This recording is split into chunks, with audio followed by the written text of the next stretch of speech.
Pinch of salt add பண்ணிவிட்டு நல்லா fry பண்ணணும். இதில் புதினா கொத்தமல்லி எல்லாமே ரொம்ப ஹெல்த்துக்கு ரொம்ப நல்லது.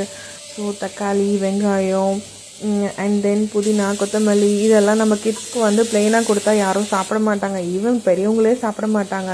ஸோ இந்த மாதிரி இன்க்ரீடியண்ட்டை ஆட் பண்ணிவிட்டு நம்ம இதில் மிக்ஸ் பண்ணி கொடுக்கும்போது டேஸ்டியாகவும் இருக்கும், ரொம்ப ஹெல்த்தியான ஃபுட்டாகவும் இருக்கும். ஸோ பன்னீர் வந்து நான் க்ரையான்ஸ் பிராண்ட் வாங்கியிருக்கேன். ஸோ இது வந்து ஃப்ரெஷ் பன்னீர், இது நல்லாயிருக்கும் சாப்பிட்றதுக்கு. க்யூப்ஸாக கட் பண்ணிவிட்டு ஸோ வந்து மசாலா இப்போது வந்து நல்லா ஃப்ரை ஆகி ரெடி ஆகிடுச்சு. ஸோ நல்லா டீப் ஃப்ரை ஆகணும், அப்போ தான் நம்ம சாப்பிடும்போது நல்ல ஒரு டேஸ்ட்டு ஒரு அரோமாலாம் கிடைக்கும். ஸோ அதனால் நல்லா டீப் ஃப்ரை பண்ணிக்கோங்க. நீங்கள் சால்ட்டு போட்டிருக்கிறதுனால நல்லா ஃப்ரை ஆகிடும். அண்ட் தென் ஒரு பக்கம் மாவு சப்பாத்திக்கு ரெடி பண்ணிகிட்டு இருக்கேன். நான் வந்து கீயை வந்து அமுல் கீ வந்து நான் பன்னீரை ரோஸ்ட் பண்ணுறதுக்காக நான் யூஸ் பண்ணுறேன்.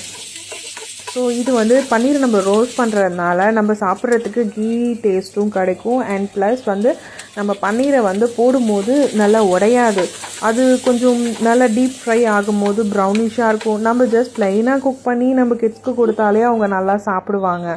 ஸோ நல்லா டீப் ஃப்ரை ஆகணும், ப்ரௌன் கலரில் ஆகணும், அப்போ தான் நல்லாயிருக்கும் சாப்பிட்றதுக்கும். ஸோ கிட்ஸும் நல்லா விரும்பி சாப்பிடுவாங்க. ஸோ ஃபைனலாக பன்னீர் ரெடி ஆகிட்டு இதுதான் என்னோடய எம்மியான செட்டிநாடு பன்னீர் கறி. So happy enjoy. வீக்கெண்ட் வரப்போது எல்லோரும் என்ஜாய் பண்ண